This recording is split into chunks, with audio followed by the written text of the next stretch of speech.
Hello guys, fact वाली जो video मैंने आपको बताई थी, जो आपके एग्ज़ाम से पहले मैं आप लोगों को देने वाला हूं, आज उस वीडियो का पहला पार्ट है, यानी हमारा डे 1 है। जो क्वेश्चन मैं बताऊं उसका जो आंसर है उसे मैं एक्सप्लेन करूंगा। इसके अलावा जो फैक्ट हैं जो उससे रिलेटेड आगे एग्जाम में पूछे जा सकते हैं वो भी मैं आपको बताऊंगा। तो ध्यान से अच्छे से उसको समझना, और मैं साथ में वीडियो में बताता भी जाऊंगा आपको करना क्या है अगर इस टॉपिक को आपको स्ट्रॉन्ग करना है तो स्टार्ट करते हैं वीडियो को।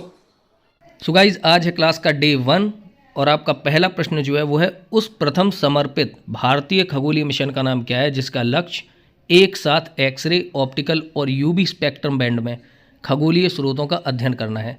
गाइज, आपका ये जो क्वेश्चन है ये आरआरबी एनटीपीसी सीवीटी 1 में पिछले एग्जाम में यानी कि 4 फरवरी 2021 को फर्स्ट शिफ्ट में पूछा गया था, जिसका आंसर था एस्ट्रोसैट। चारों ऑप्शन सेम टू सेम मैंने जैसे एग्जाम में आए थे बिल्कुल वैसे ही रखे हैं।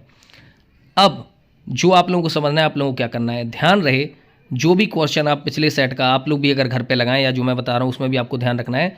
चारों ऑप्शन जैसे कि तैसे जो एग्जाम में आए थे बिल्कुल वही रखने हैं। फिर हमें इन सब के बारे में चेक करना है कौन सी चीज़ सही है, कौन सी चीज़ गलत है और एक्सप्लेनेशन क्या है, उसमें फैक्ट क्या बनते हैं। जैसे कि इस क्वेश्चन में आपके जो 4 ऑप्शन है, आंसर को छोड़ के बाकी 3 ऑप्शन में कोई भी इन नाम से सैटेलाइट है ही नहीं, तो इनसे आपको कोई इन्फॉर्मेशन नहीं मिलेगी। ये ऑप्शन सारे के सारे बेकार हैं। तो इसके लिए एक्सप्लेनेशन हमें ढूंढनी पड़ेगी, हमें सारे फैक्ट ढूंढने पड़ेंगे, जो कि मैं इस वीडियो में आगे बताऊंगा आपको। तो इस क्वेश्चन की एक्सप्लेनेशन किस तरीके से है मैंने नीचे दी हुई है कि जो एस्ट्रोसैट है, देखा जाए तो ये एस्ट्रोसैट 1 था। स्क्रीन पर आपको इसका जो पिक्चर है जो वो भी शो हो रही होगी। ये 18 सितंबर 2015 को इसरो ने छोड़ा था। अब जिस रॉकेट की मदद से छोड़ा था उसका नाम क्या था, PSLV C-30, और इसे आंध्र प्रदेश के श्रीहरिकोटा से लॉन्च किया गया था। जैसा कि आपको पता होगा कि सतीश धवन स्पेस सेंटर कहाँ है, श्रीहरिकोटा में, और भारत में मैक्सिमम सैटेलाइट लॉन्चिंग कहाँ से होती है, यहीं से। इसके अलावा इस उपग्रह का मोटिव क्या था, क्यों छोड़ा गया था, तो इसका काम था सुदूरवर्तीय खगोलीय पिंडों का अध्ययन करना। यानी पृथ्वी से दूर जो कई सारे उपग्रह हैं, ग्रह हैं, एस्टेरॉयड वगैरह हैं या कॉमेट वगैरह हैं, इन सब का अध्ययन करना इसका पर्पस था। इसके अलावा एस्ट्रोसैट जो है वो एक मल्टी वेवलेंथ स्पेस टेलीस्कोप है। टेलीस्कोप है यानी कॉमन सी बात है, इसका काम पिक्चर खींचना और अन्वेषण करना दोनों है। इसकी सफलता को देखते हुए, इसकी जो सक्सेस रही उसके हिसाब से एस्ट्रोसैट 2 भी प्लान किया गया था, जिसको 1 जनवरी 2025 को लॉन्च किया जाना था, लेकिन अभी हुआ नहीं है। तो संभवतः इसी साल होगा, देखते हैं आगे कब तक होता है। अब दोस्तों यहाँ पे मैंने जो फैक्ट कलेक्ट किए हैं जो मुझे लगता है एग्जाम में आ सकते हैं, वो स्क्रीन पे मैं आपको एक एक करके बताता जाता हूँ। इसके अलावा आप लोग भी एक्स्ट्रा फैक्ट कलेक्ट कर सकते हैं। जैसे कि सबसे पहला फैक्ट इसमें है कि एक सैटेलाइट है जिसका नाम है स्पेडएक्स, जिसको PSLV C-60 के माध्यम से अभी 30 दिसंबर 2024 को ही लॉन्च किया गया था। इसका काम क्या है, तो ये स्पेस में 2 स्पेस शटल को एक साथ लॉन्च करेगा, और देखा जाए तो इसका मेन पर्पज़ है डॉकिंग और अनडॉकिंग। डॉकिंग और अनडॉकिंग तो आप लोग जानते ही होंगे। डॉक करना यानी कि स्पेस शटल को जोड़ना, और अनडॉक करना यानी उसको फिर से रिलीज़ कर देना, यानी छोड़ देना अंतरिक्ष में। तो इसका ये काम रहेगा। स्पेडएक्स के अलावा अगला है प्रोवा 3।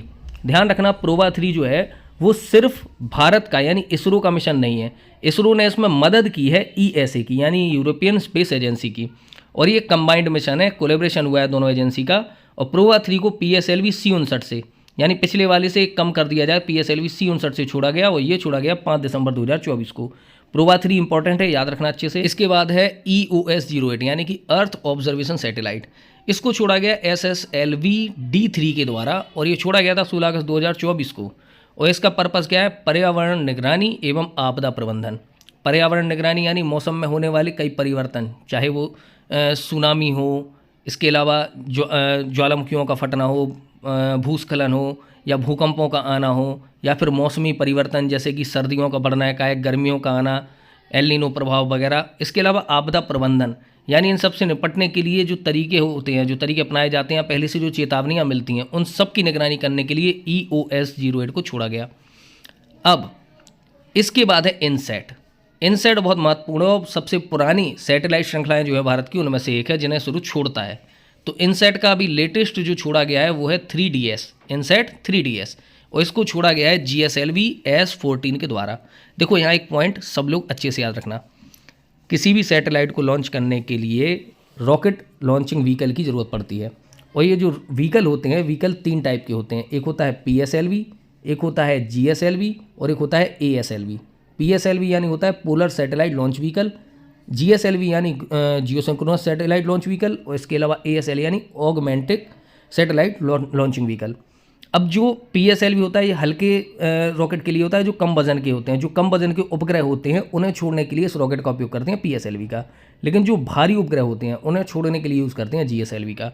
तो जहाँ भी आपको GSLV लगा मिले रॉकेट में, समझ जाना वहाँ भारी उपग्रह की बात चल रही है। यानी इनसैट 3DS जो है वो एक भारी उपग्रह है।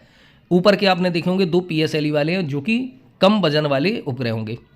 अब इनसैट 3DS को छोड़ा गया GSLV S14 यानी S14 के द्वारा, और ये लॉन्च किया गया था 17 फरवरी 2024 को। इस सैटेलाइट का मेन पर्पस था मौसम विज्ञान उपग्रह के तौर पे और खोज एवं बचाव कार्यों के लिए, यानी कि मीटियोरोलॉजी के लिए इसका यूज़ किया जाएगा। इसके अलावा जितने भी खोज और बचाव मिशन होते हैं उनमें भी ये मदद करेगा। इसके बाद 5 नंबर पर आपका है एक्सपोसैट। एक्सपोसैट जो है ये PSLV C58 के द्वारा छोड़ा गया 1 जनवरी 2024 को, और इसका काम क्या है, आकाशीय स्रोतों से एक्स-रे उत्सर्जन के अंतरिक्ष अनुसंधान ध्रुवीकरण माप में अनुसंधान हेतु प्रथम उपग्रह है ये। देखो, इस सैटेलाइट का मेन पर्पस है कि जितने भी कॉस्मिक इवेंट होते हैं और ख़ास तौर पे जितने भी खगोलीय पिंड होते हैं, अगर कोई ऐसे पिंड हैं जिनसे एक्स-रे रिलीज होती है तो उनके रिसर्च के लिए इसको खास तौर पे लॉन्च किया गया है। इसके अलावा अगला आपका जो है वो है आदित्य L1। अब ये बड़ा आसान है। आदित्य जो है किसका पर्यायवाची है, सूर्य का। तो ये मिशन किस चीज़ से संबंधित होगा, सूर्य से। इसको छोड़ा गया PSLV C57 से, उसको लॉन्च किया गया था 2 सितंबर 2023 को, और इसका मेन पर्पस क्या है, सूर्य, यानी एक सौर अभियान के अंतर्गत छोड़ा गया सैटेलाइट है। इसके बाद 7 नंबर पे आपका है DSR, जिसको PSLV C56 के द्वारा छोड़ा गया था। याद रखना DSR को DS7 करके याद करना, आप काफ़ी हिंट मिलेगी आपको एक पॉइंट याद करने में। DSR यानी DS7। DSR के थ्रू एक साथ 7 उपग्रहों का प्रक्षेपण किया गया है जो कि वाणिज्यिक सेवा में काम करेंगे और समुद्री सेवा में भी काम करेंगे। तो इससे आपको याद रहेगा कि DSR के अंतर्गत कितने सैटेलाइट को एक साथ लॉन्च किया गया। ध्यान रखना, ये 7 के 7 छोटे जो उपग्रह हैं इन सबको PSLV C56 द्वारा छोड़ा गया है।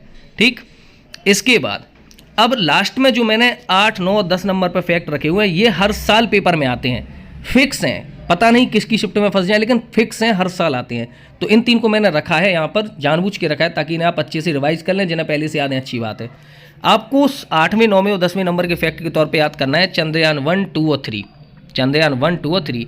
चंद्रयान 1 को छोड़ा गया था PSLV XL C11 के द्वारा, वैसे छोड़ा गया था 22 अक्टूबर 2008 को। इसका काम क्या था कि ये चंद्रमा पर पानी की खोज करेगा, मिनरल्स की खोज करेगा, इसके अलावा चंद्रमा की सतह का मानचित्रण करेगा, जो कि ये बखूबी किया भी है। अब एक गजब का तरीका जिससे आपको चंद्रयान 2 आसानी से याद हो जाएगा। PSLV C11 द्वारा छोड़ा गया था इसको, 11 यानी 11। तो समझ जाना अगला जो उपग्रह छोड़ा जाएगा वो 11 साल बाद छोड़ा जाएगा।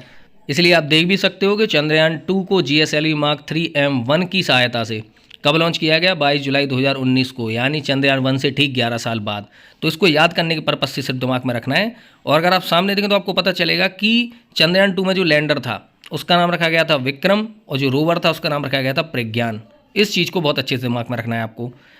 लास्ट पॉइंट आपका रहेगा कि चंद्रयान 3 कब लॉन्च किया गया। ये लॉन्च किया गया था 14 जुलाई 2023 को। और अगर देखा जाए तो रिसेंटली लूनर अगर आपका कोई भी मिशन है तो यही है चंद्रयान 3। GSLV Mark 3 M4 की हेल्प से इसे छोड़ा गया था और ये स्थापित किया गया था चंद्रमा के दक्षिणी छोर पर, और चंद्रमा के दक्षिणी छोर पर सैटेलाइट स्थापित करने में भारत सबसे आगे है, यानी पहला देश है जिसने ये कारनामा करके दिखाया है। सो आप लोगों को ये सारे के सारे पॉइंट अच्छे से याद रखने हैं। तो गाइस, जैसा कि आपने देख लिया होगा कि एक क्वेश्चन से कितने सारे क्वेश्चंस बन सकते हैं। कई बार हम यही गलती करते हैं और हम इस तरह से तैयारी नहीं करते और एग्जाम में मार्क्स नहीं बढ़ पाते। आप में से जो लोग मुझे पहले से सब्सक्राइब करके रखे हुए हैं, जो लोग मेरे पुराने सब्सक्राइबर, उन्हें पता होगा मैंने कई बार आप लोगों से बोला है कि जब भी प्रैक्टिस सेट लगाओ तो जो सही आंसर होता है क्वेश्चन का उसको चाहे भले ही इग्नोर कर दो, बाकी के जो उसमें 3 ऑप्शन आते हैं या फिर उसके अलावा उसमें जो कई सारे इफेक्ट बनते हैं उन्हें अच्छे से हमेशा याद करो, अच्छे से पढ़ो, उनका एनालिसिस करो। अब आप करिए क्या कि एक बनाइए नोटबुक जिसमें आपको ऑफलाइन इन सारे क्वेश्चंस को लिखना है। देखो, लिखोगे तो लिखते लिखते साथ में याद होंगे और आपको एक अपने तरीके से लिखने में भी मदद मिलेगी कि आपको कैसे लिखना है, शॉर्ट में लिखना है या लॉन्ग लिखना है। देखो, PDF मोबाइल में पड़ी रहती है, सड़ती रहती है। आदमी अगर प्रिंट निकलवा ली तो ठीक है, वरना मोबाइल में ही रखी रहती है, कोई नहीं पढ़ता है उसको। और PDF से अगर तैयारियां होती ना तो कितनी PDF है यार, कितने सारे यूट्यूबर हैं जो अपनी PDF देते हैं। मैं भी दे दूंगा, कोई बड़ी बात नहीं है PDF की, लेकिन हर क्वेश्चन की नहीं दे पाऊंगा। इकट्ठे कुछ क्वेश्चन जब कलेक्ट हो जाएंगे तब आपको PDF मैं उसकी जरूर दे दूंगा, लेकिन मेरे हिसाब से ऑफलाइन लिखो सबसे ज़्यादा बढ़िया है, याद होते हैं उसको लिखते साथ साथ। आप लोगों को क्या करना है, ये जो मैंने 10 फैक्ट आपको लिखवाए हैं ये संभावित हैं, ऐसे कई फैक्ट हैं। आप लोगों को लग रहा होगा मैंने ये वाला फैक्ट क्यों छोड़ दिया, मैंने दूसरा मिशन क्यों छोड़ दिया, मंगलयान क्यों छोड़ दिया, वो आएंगे, वो सब आएंगे धीरे धीरे, और भी क्वेश्चंस में आएंगे। लेकिन अभी जो दिए हैं सिर्फ आपको इन्हें अच्छे से याद करना है। इन 10 फैक्ट को आप जब लिखें, लिखने के बाद कम से कम 3-4 लाइन और छोड़ना और आप खुद सर्च करना, गूगल पर सर्च करना कि इसरो के लेटेस्ट मिशन कौन कौन से हैं और जो अभी हो रहे हैं। क्योंकि देखो, मैंने जो ये मिशन लिखवाए मैंने 1 साल के हिसाब से लिखवाए हैं। जैसे मैंने आज क्वेश्चन दिया तो आज के हिसाब से पिछले 1 साल में जो इंपॉर्टेंट मिशन है मैंने वो लिखवाए हैं। अब आप लोगों को क्या करना है, अगर आज से 2-3 महीने के बीच में अगर कोई और मिशन भी हो जाता है तो उसको यहाँ नोट करना है ताकि दिमाग में अच्छे से बना रहे, अच्छे से याद हो जाए।